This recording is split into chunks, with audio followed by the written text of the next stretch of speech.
Isn't it funny that we started the video in full poof and now we're down to this?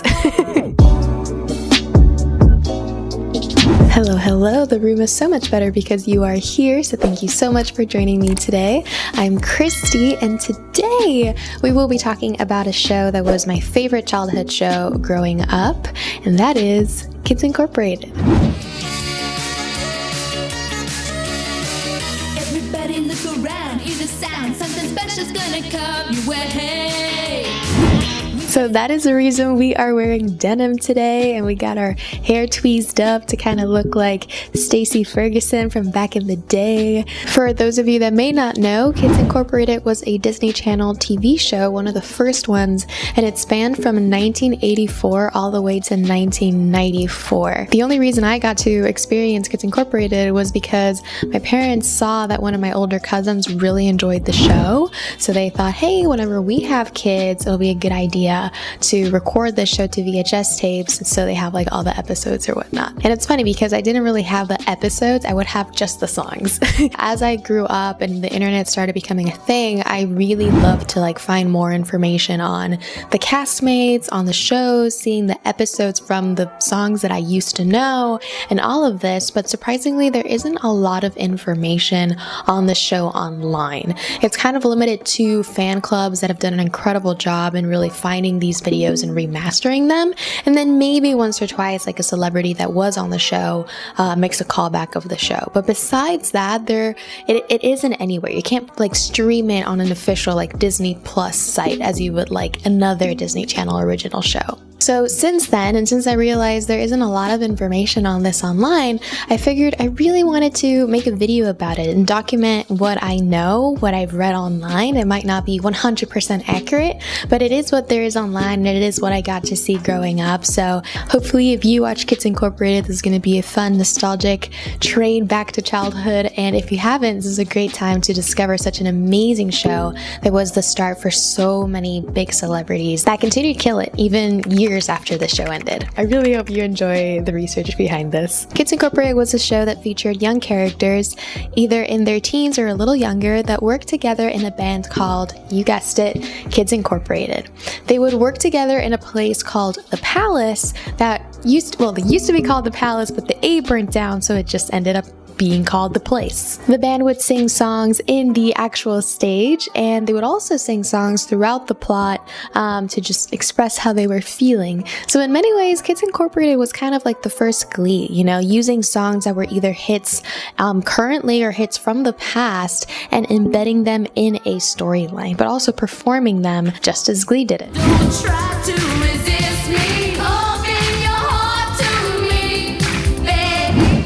Open your heart to me, baby. As far as the plot ranged from all types of things, like having kids have their parents go through a divorce, studying for a really big exam, understanding the issues and really hard rabbit holes of fame. There really wasn't like a common theme. Every episode did not continue from the previous one, and they all had their own topic. The show gave us the opportunity to meet incredible talent, some of which stayed in the industry to become household names, and others that continued their paths outside of Hollywood. Some of the names you may recognize can be Fergie, Telling me to trust, but what should I believe?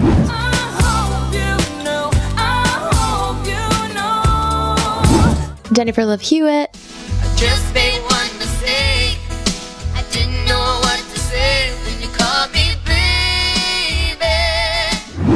Been naked and I just can't take it. Melinda? Sorry, Andrea and I own an antique store. Eric Balfour, I don't need to fall at your feet, girl, 'cause you cut me to the bone. Well, I'm not gonna throw you off my boat. You still got half a glass.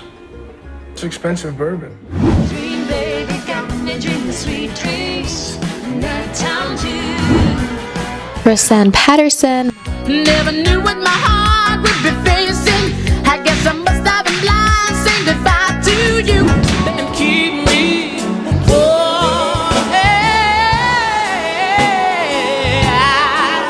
I love you. Yes, I do. and Mario Lopez. But I've never had any sort of formal or professional training in Yeah, so he claims he had no professional training, Right. and yet our sources today dug up this revealing video from a little show called Kids Incorporated.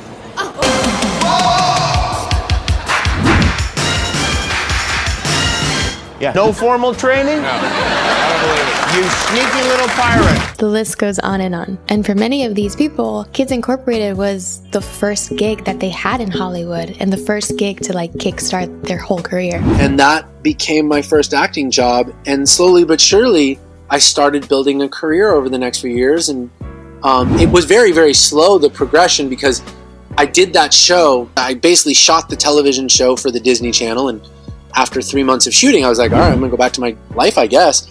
But then, like 9 months later, they were like, hey, we're going to do another season. And I got approached by a manager of one of the other kids on the show who said, well, I think you should go audition for this other thing, this pilot for ABC. And I happened to get this pilot. So that's a really good basic rundown about what the show was about. Now let's actually discuss what the format was. Each episode would have 5 songs, 4 cover songs, and 1 original song. So from these 5 songs, generally 3 of these were normally sang on stage, so they were performing the song for their job. The other 2 songs would be more of like plot songs. So they would sing these songs like, you know, expressing their emotions, or it would be in between songs whenever something happened. And these songs were really fun because it would have a lot of choreography, a lot of costuming, a lot of props. It would feel more like a music video rather than just like a performance song. Their characters' names were usually named after their real name. So for example, Fergie, her actual name is Stacey Ferguson, as you know, by Fergalicious. Always claim they know me, coming to me, call me Stacy. Haley Johnson, her name was Haley on the show too. And then you would have like off ones like Jennifer Love Hewitt, her name in the show is actually Robin. Apparently there was another girl that was cast as her before her, but then they swapped last minute and the name of the girl was Robin and they kept it in. It went from 1100 to 40, and I was there, and then it went to 20, and then it went to 10, and then it went to 5, and it came down between me and another girl, and the other girl got it. And I was pretty sad. But Jennifer's audition haunted Thomas, causing him to reconsider. I say, okay, I can't make it work. I want the other girl. And that's when love came into it. So with the same rule of 5 songs, there are also usually and generally 5 characters in the main cast. And these would consist of 3 girls usually and 2 boys. There were some seasons that this changed, but this seemed to be like the common theme. Every year brought a new season. So seasons weren't named like American Horror Story and they have like their own theme like Coven. No, this was more by the year. So like if you want to refer to the season of 1984, it's literally Kids Incorporated 1984. And that's how you know what season you're talking about, and every year was its own unique season. Since every season changed, a lot of the characters would age out of their roles, so it was very common to see, not the same actors from 1986 go on to 1987, maybe like 3 would continue on, but 2 would stay the same. However, there were many actors that stayed throughout a lot of the season. Like for example, bringing Fergie back into the equation, she was one of the longest running actresses in Kids Incorporated, because she was in the pilot in 1983, the first season was 1984, and she was on the show all the way till 1989. So she was the one that actually was the longest on Kids Incorporated for a total of 5 seasons. So as I mentioned earlier, Kids Incorporated's cinematic universe was very weird. Like there weren't any adults. There was only really one adult, which used to be the person that would take care of the soda fountain, and like if anyone wants a drink, he usually had like a great lesson. Sometimes you would see parents and they would usually be like guest starring for that specific episode, but Kids Incorporated had a lot of cool guest stars. They had Brittany Murphy, for example. They also had Barry Williams from the Brady Bunch that played one of the characters' dad. So it was a lot of fun. They got to feature a lot of great talent that was rising at that time too in the show. So that was a format breakdown. Let's actually go into production and everything that had to do with it being on Disney Channel. So even though Disney Channel ended up having the rights to the show, it wasn't always like this. Creators of the show, Thomas Lynch and Gary Biller, shot the pilot in 1983, and they went to a lot of different networks to try to get it to air and have them, buy the rights, or however it works with networks. They didn't manage to get it picked up, but they did manage to air it in syndication with MGM in 1984. Basically, that means that you have the right to air it, but you don't really have the rights to the show. So the cool part about syndication is that a lot of different networks can do it at the same time. And because each of these had the same schedule, it was really hard to see how the ratings were doing, because it wasn't a specific time. It was kind of scattered in different hours and different networks. So really, it seemed to be like it was performing not as great. So it was then when CNBC, now Freeform, started to air reruns at a more consistent schedule that Disney was like, hey, what's up with that? And Disney Channel actually wasn't that, the Disney Channel wasn't that old at that time. It was starting right around this time. So they thought, hey, we need content, and we need content that features kids. This looks like something that's right down our alley. So it was around in 1986 when Disney Channel acquired the rights for Kids Incorporated, already having shot 2 seasons, and they just continue to carry on the Kids Incorporated magic, but now on the Disney Channel. Kids Incorporated, the syndicated children's show, is moving this fall to the Disney Channel. So every year, Kids Incorporated would shoot their episodes in the summer, so that way the kids didn't miss school or anything. We shot, I believe, 3 shows a week, 6 days a week. And those shows were each probably 40 or 50 pages each, so they had to learn a lot of dialogue and a lot of numbers. It was all taping the show, so we had no life, basically. They would continue production all the way until 1989. They did that season, but then they took a break in 1990, and that's when they invited 2 characters from the previous season onto the new season, and that's the season, 1991, that I got the most VHS tapes from. So now let's talk a little bit more about the rivalry between the Mickey Mouse Club and Kids Incorporated. And I'm using rivalry very loosely, nobody hated each other, but it was very common for people to put 2 and 2 together because they were on the same channel and they were, singing songs from other artists. There were a lot of similarities to draw from. But the Mickey Mouse Club's new version, called the all-new Mickey Mouse Club, is probably the one you think about when you think of the Mickey Mouse Club, because the Mickey Mouse Club has been around since 1950s. But this is a version that you think about with Christina Aguilera, Britney Spears, Justin Timberlake. Actually, for 3 years, Disney Channel would air both Kids Incorporated and the Mickey Mouse Club on the same day, one after the other. One of my favorite Kids Inc. actors, Rasan Patterson, known as the Kid on the show,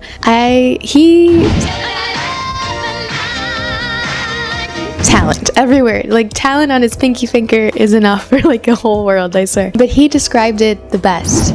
People don't know that about you. They don't know that Fergie and Mario Lopez were on shows like that. Yes. I mean, Justin Timberlake and Britney Spears were on that show as well. Well, they were on the Mickey Mouse Club. The Mickey Mouse Club. But wasn't that all the same kind of concept? Not really. Was that your rivals? They were our rivals in a way. The Kids Incorporated. Yeah, we had storylines and things like that. A whole real band. It was a real situation. It was like the first Kids Bop kind of thing. Yes, we played characters. They were themselves. So basically what he was saying is we were characters on Kids Incorporated, but they played themselves.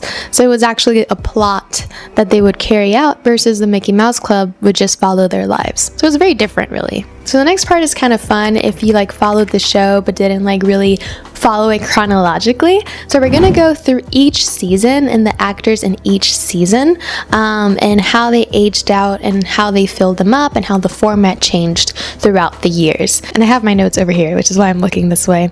So the pilot went out in 1983, and Stacey Ferguson, now Fergie, Martika, Jerry Sherrill, Renee Sands were all part of the pilot. So Rasan was still not part of the cast. Martika was known for many hits in the 80s and 90s.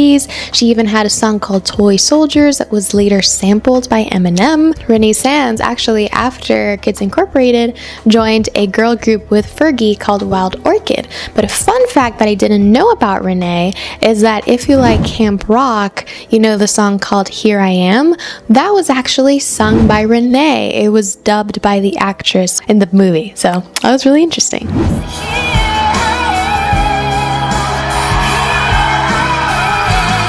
In 1984, Rasan joins as the kid along with the cast from the pilot. And then in 1985, Jerry aged out of his role and he was written out of the show to then have Ryan Lambert join in.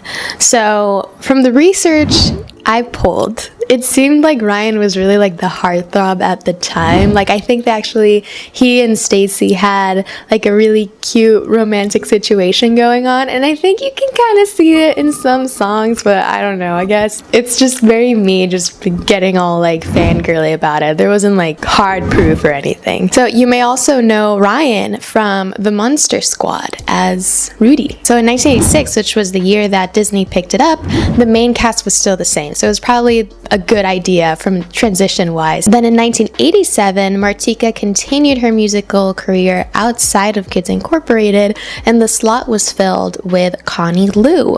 And this was the first time that we would have 3 girls and 3 boys, since there was another addition to the cast, Richard Schaff, and I think they were introduced together in the same episode. I may be wrong. Then in 1988, Renee leaves Kids Inc. and her slot is filled by Devin Puett, who has one of my favorite songs on Kids Incorporated. Like her rendition of Dreamin', so good. And let you know that every night I'll be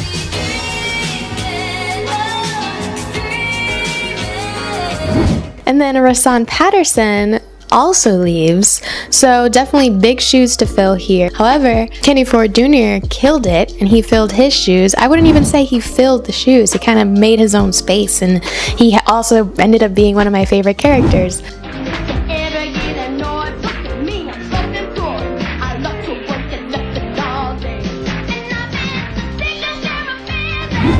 In 1989, Connie leaves and her slot is filled by Jennifer Love Hewitt, who was called Robin in the show. I think Ryan Lambert also left this season, but since there were already 3 girls and 3 boys, it kind of went back to the format of the 3 girls, 2 boys, so they kept it the same.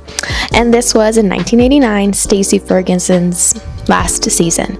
So this is when they took the hiatus in 1990, and they went back to 1991, and they invited Kenny Ford Jr. and Jennifer Love Hewitt. We don't need to talk about it anymore. Yesterday's just a memory. Can we close the door?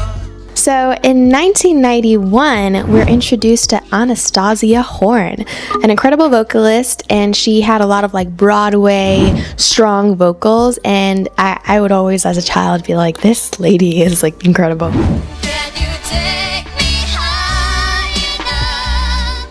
Then Haley Johnson. I always wanted to look like Haley. I look nothing like Haley, but I always thought that she was really pretty and really adorable. And her character was more of like an extremely lovable character, and she was often like the butt of the joke. And of course, Eric Balfour was the new heartthrob, and he knew how to do it all. He knew how to rap, he knew how to act, he knew how to smile, he knew how to dance. He was a quadruple threat. Then in 1992, this is another season I had a lot of songs for, both Jennifer Love Hewitt and Eric Balfour leave, and they continue their careers in Hollywood, and they're replaced by Nicole Brown and Jared Delkin. And fun fact, Nicole was also a Barbie girl along with Jennifer Love Hewitt outside of Kids Incorporated, so they kind of have like really cool gigs right around the same time.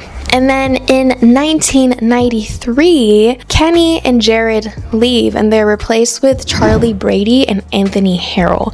So this season was really cool because it felt more 90s, it felt more fresh, it felt more cool. The logo was rebranded, and I think they would sing songs that were more current rather than like Motown or like old hits like they used to in the previous seasons. Some sources say that there's an incomplete 1994 season, but I couldn't find footage of that. But if that were the case, it was probably the same cast of 1993 continuing on to 1994. According to Wikipedia, there seemed to be some budget cuts and some issues with like the lease with MGM.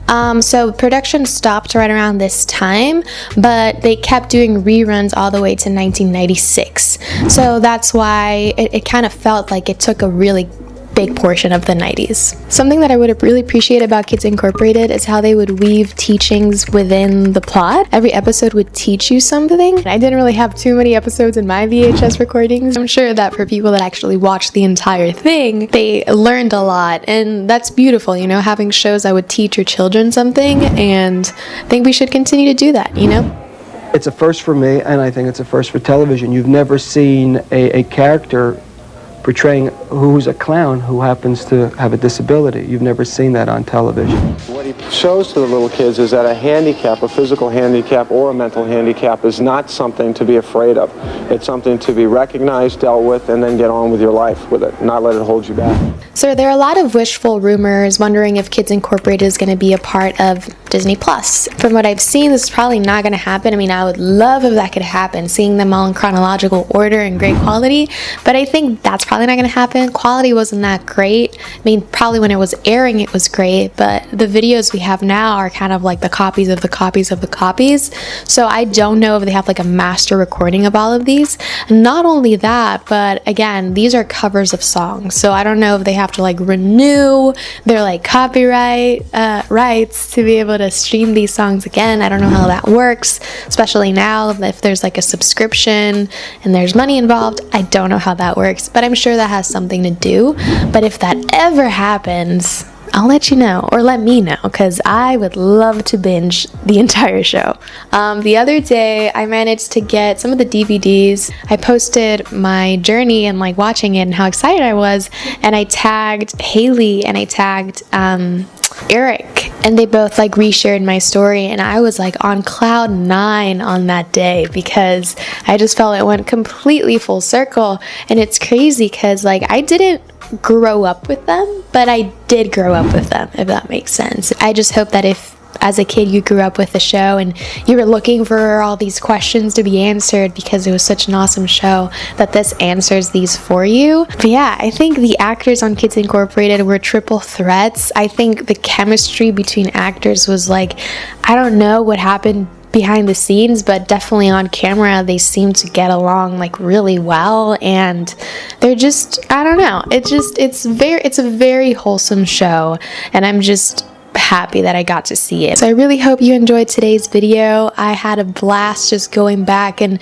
remembering things and looking for when the actors now, and I'm sure you can relate to this, but like when an actor now talks about their experience on Kids Incorporated, like my heart just fills up with excitement. So this was more like Kids Incorporated 101. So maybe I can do a part 2. Let me know if you have any cool Kids Incorporated questions, and I'll go down that rabbit hole happily for you guys. Follow me on Instagram at Craig Christie. I post a lot of stories about nostalgia, things about the past, but I also share a lot of self-help and things about motivation, how to be a better person, how to have a good like morning routine. It varies, definitely like 2 different things, but we have fun over there. So if you want to join me, I'd love to have you.